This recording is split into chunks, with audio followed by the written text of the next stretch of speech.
Hi everyone, welcome back to the program. It is 10 past 7 in the a.m. and it's time for our first discussion of the morning. And today we're going to talk about sustainable agriculture.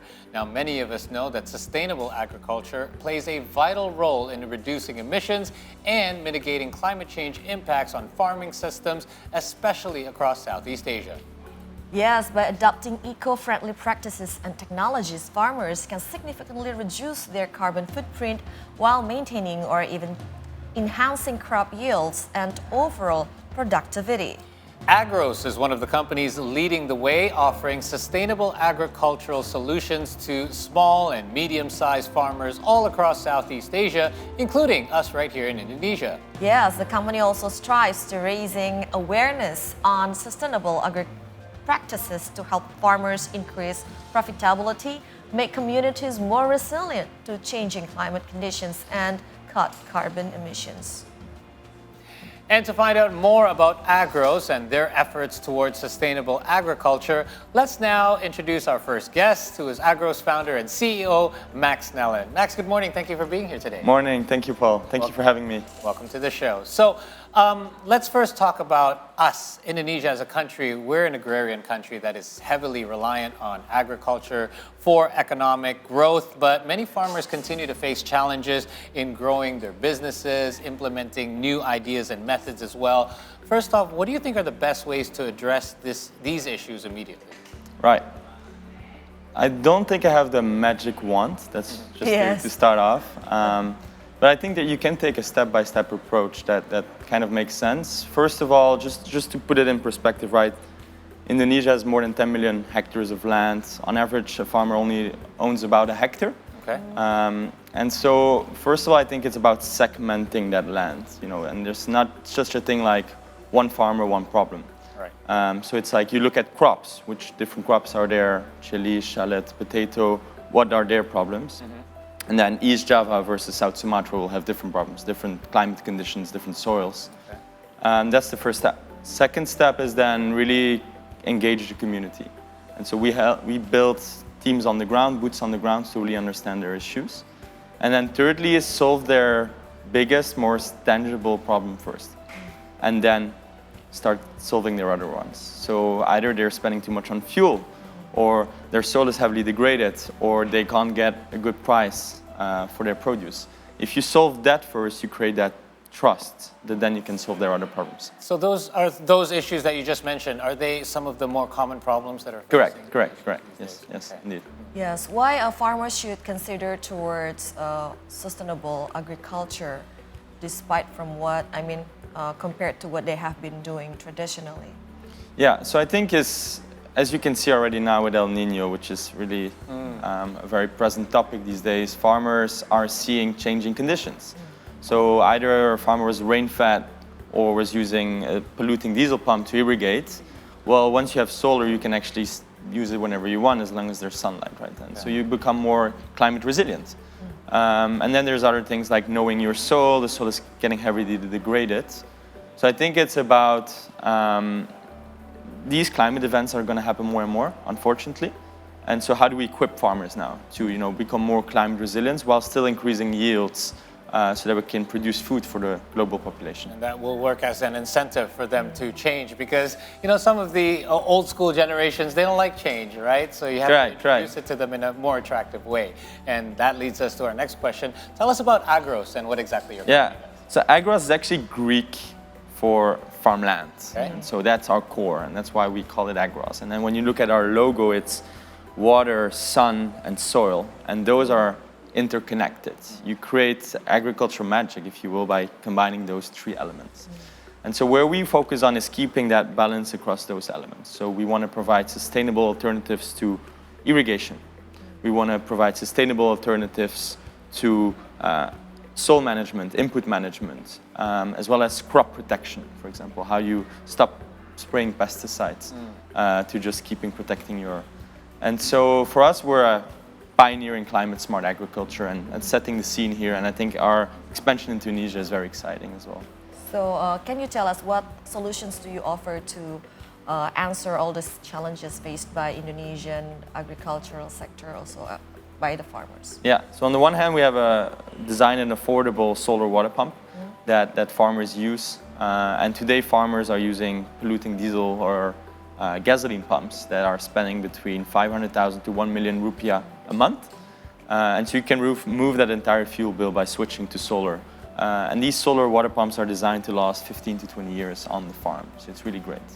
And then on the other hand, we have our input in a box, if you call it. So we test the soil, and based on the soil test, it's similar to healthcare where you go to the doctor, you do a health check, and then you get a prescription of medicine. Right. So we want to do the same, right? And so we want to give them the inputs that they need, but by educating them, right? And showing what the soil looks like, what nutrients they're missing, and then say, hey, here you can buy this from us now. And then. So a lot of farmers are not really even aware of the conditions of their soil. No, well, yes and no, but maybe they don't want to be aware. Okay. It's like you're a smoker. Yeah. People tell you stop smoking, right. move on, but it's like, so but you need to give them a little incentive, right? So that's why our solutions are designed that they can increase yields up to 25%.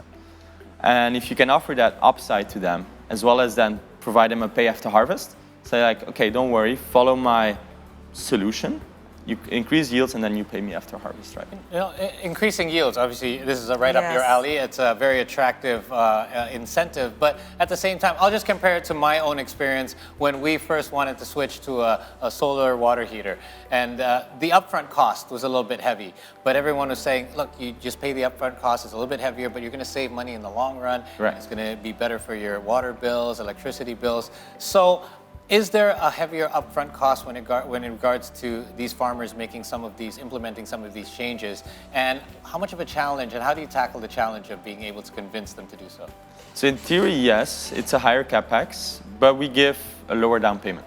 And then we work with local financiers and banks to finance that, credit period, which can go up to 24 months. Okay. But usually they pay it back within 24 months. And so if you offer them, and then I think the key is the pay after harvest, not a monthly payment. So you match their cash flows. Like a shallot farmers would be every 65 days, chili maybe 90, tomato as well. And so you match that. Rice would be almost 120. Really smart. Yeah, so that's Wish I had that for my house payments. Yeah. Correct. So that's how you make it more accessible to farmers. So when they can start experiencing or realizing, oh, this is a good measures to apply this new sustainable agriculture to their farm? Yeah, so we target first the more younger, more tech-savvy farmers that can influence on the community. So you have these agri-entrepreneurs, we call them. And so you make them, we have a program, Farmer Champion program. So these are our first adopters. They're using our technology. We give them, a hat, a t-shirt. They get commission on every farmer they refer. And that creates deeply rooted, because there's nothing stronger than a farmer-to-farmer testimony. Of course. Right? Yes. And so we could deploy as many agronomists as we want. In the end, it's the farmer going to listen to the farmer. So that's our go-to-market strategy, if you will. Okay. Now, in regards to carbon emissions, how do you track in regards to the progress or in regards to the numbers when it comes to carbon emissions, and what sort of impact that you're going to be having looking ahead? So this was bigger than I initially expected. So for example, a solar water pump reduce around 5 tons of CO2 per year, which is the equivalent of 2 cars. Wow. So that's quite big. And then on the input side, it's also around 3 to 4 tons per hectare. And so that's from reduced pesticides and reduced chemical fertilizers. Okay. Now, in regards to agros, it's still, we talked earlier, you just basically expanded into Indonesia. Correct. So what was the thinking behind expanding into Indonesia, and what is the plan going forward as agros is now obviously prevalent here for farmers? Yeah. So it's obviously the size. I mean, as I said, more than 10 million hectares here in this country that needs to, switch towards smart farming. It's still a heavy subsidized industry as well. So there's optimizations as well for people to stop spending on things that they're not supposed to be spending on in the next 20, 30 years. But as well as when I'm here in Jakarta, you see the rapid development, all buildings, very exciting. And then you go in the rural areas, it's still very underdeveloped, right? If you compare it to a Vietnam or a Thailand. And so I think there's now an amazing moment for us to be the pioneer in this kind of change and show the world that we can actually build a sustainable agriculture in Indonesia, being the potential food barn of the world. Yeah. Yeah, Indonesian farmers seems like we rely heavily on fertilizer subsidy, and I think maybe that's one of the policy has been carried out for so long. So how can Indonesia start effectively build its food security? Because our president has mentioned, like in numerous time, that we need to build and develop the food security in Indonesia. Right. I think it's a complex topic, of course. Agros will only play its part in it. But I think high level, it's more R&D. And when I say R&D, it's not sitting in a lab and researching, it's being on the farm, talking to the farmers, understand what their problems are. So that's one. Second one is then attracting more local as well as international entrepreneurs who bring change, because entrepreneurs are great at bringing change, even if it's not like to cover all the 10 million hectares, but at least to spark change across the government or across other public institutions.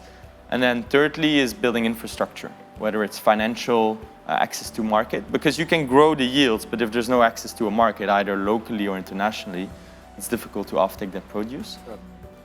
All right, so let's, you mentioned speaking and discussing with farmers.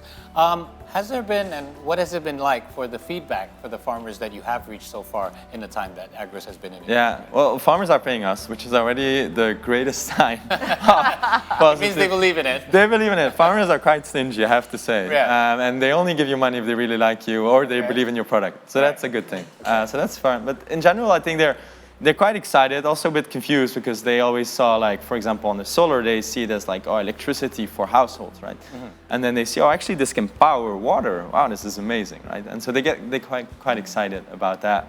As well as, soil understanding, they see it, but what they usually do is they grab the soil and they go like, right, the old school way. But now it's like, wow, this is actually a report that comes out of it and can know what I do. So I think it's shifting. Farmers do get excited about these things, right? Yeah, and I think there's been a huge shift in the farmers' thinking. Like, we always think of farmers wanting to stick with, and a lot of these are generational as well, so they're just doing things that past generations have done.